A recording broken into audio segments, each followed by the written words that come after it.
มื้อนี้ปาไลสิพาทุกคนมาเที่ยวงานเกษตรงานประจำปีของจังหวัดขอนแก่นงานเพิ่นก็สิจัดขึ้นทุกปีของปลายเดือนมกรามื้อนี้เฮาสิพามาหากินอีหยังแซ่บๆอยู่ในงานพอแต่เดินเข้ามาก็มาพ้อแนวมักไว้เถอะพี่น้องทอดปลาเส้นหอมห่วยๆอยู่ทุกคนฮู้บ่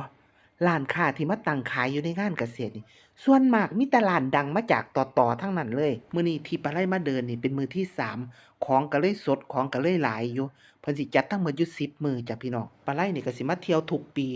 บางปีก็มา1ครั้งบางปีก็มา2ครั้งเพราะว่ามันเป็นงานประจำปีของจังหวัดเจ้าของถ้าเว้าภาษาปลาไหลเนาะก็อยากมาสนับสนุนอยากมาส่งเสริมงานประจำปีจังหวัดเจ้าของเพื่อให้มันคึกคืนแล้วก็เงินหมุนเวียนภายในจังหวัดมื้อนี้เป็นมื้อวันจันทร์ที่ปลาไหลมาเดินเที่ยวงานเกษตรนี่ปลาไหลสิหลีกเลี่ยงวันเสาร์วันอาทิตย์เลยเพราะว่าเข็ดตั้งแต่ปีกายแล้ว คนหลายคักอีหลีพี่น้องวันเสาร์วันอาทิตย์นี่วางแผนกันไว้ว่าเฮาต้องออกบ้านแต่เช้าเที่ยงให้ได้กลับบ้านพู้นเด้มีฮอดการวางแผนพู้นเด้พี่น้องถ้าไปสายๆนี่คนหลายๆเดินเบียดเสียดกัน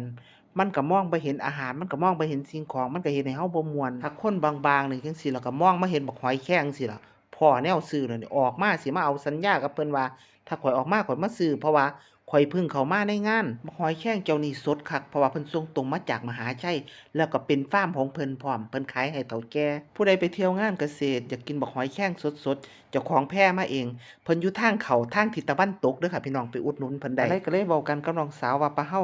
เดินไปชมต้นไม้ซะก่อนเฮาก็จังไปโซนอาหารต่อ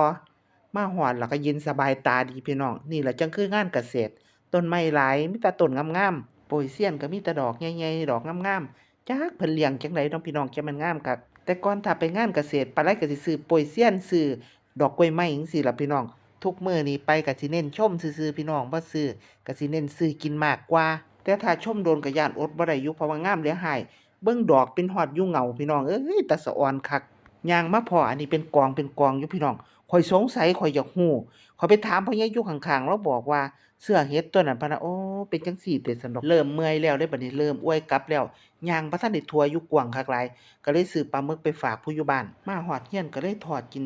แซ่บอยู่แต่ละพี่น้องปลาหมึกเพิ่นก็เลยบ่เค็มบ่ขมออกมาบัดนี้เฮาก็สิซื้อดะเลยพี่น้องเพราะว่ามันก็สิฮอดหม้องจอดรถแล้วเฮาก็สิบ่ได้ถือไกลเว้าเรื่องหอมแดงเนาะพี่น้องเป็นหยังคือต้องซื้ออยู่งานเกษตรพี่น้องเอ้ยปีนี้รถเล่บ่มาเล่ขายตามหมู่บ้านเลยทุกปีถ้าหอมแดงออกแบบนี้แล้วสิมีรถมาประกาศเพ่นๆว่า4โล100 5โล100แล้วปีนี้บ่มีเลยปานไรก็ซื้อของพอแล้วออกมารถพี่น้องเอ้ยตกใจเบิดนึกว่าเจ้าของขึ้นรถผิด ผักเต็มรถอยู่บัดที่แท้แม่ค้าบอกเอาไปถิ้มให้ลูกเขยข้อยก็เลยเอามาให้ป้าอยู่ได้แล้วบัดนี้พี่น้องเบากระเป๋าแล้วพากันโซกันต่อขึ้นเทิงรถมาผู้นั้นเบิดเท่าใดผู้นี้เบิดเท่าใดโซกันใช้เวลาเดินเที่ยวในงานเกษตรนี่ชั่วโมงนิดๆพี่น้องพอดีรถกำลังลังเข้าได้ออกจากงานก่อนเที่ยงคือจังวางแผนไว้เลยพี่น้องแล้วคนก็กำลังลังเข้าในงานหลายพร้อม